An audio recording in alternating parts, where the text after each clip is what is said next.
باشی نایی بەڕێزە محسن کاک محسین بە چیا سەرقاڵی کاک محسین هەر کرێکاریە دەی لە شت ساڵ بەیەخوا چۆن هاتون بە فامیلی مۆڵ والله هاتین پیاسە بکەن زەو لە شرێت دەگەڕێینەوە ئینشاءالله ئەیشت ناکڕن بە قورآن بەجێرەوەیە تەماشا دەکەین شتێکمان دەی باشە ئەو برادەرەکانە بۆ ڕۆشتن هەو دیارە حەزیان لێ نییە کاکە بڕگەوەیە مایکە سوورە وەکی ئەوەیە والله باشە شتێکی خۆشم بۆ باسکە کاک محسین بە قورآن سوباسم والله لە کاتی ئیشکردنە چم نەبینێ وڵی مە ئیشکردنا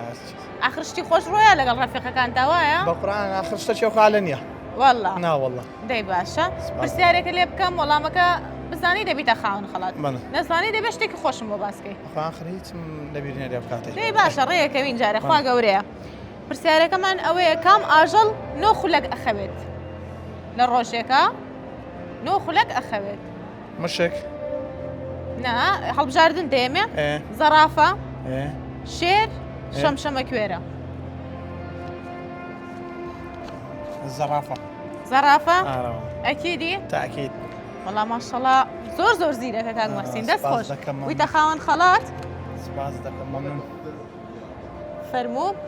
ئەوە خەڵاتی ئێمێ بۆ بەڕێزی دەچیتە تێکساس چیکن لەوێ بێ بەرامبەر نان دەخۆیت باشە سپاس بۆ بەشداریت کاتێکی خۆش خوارد لەگەڵ سپاس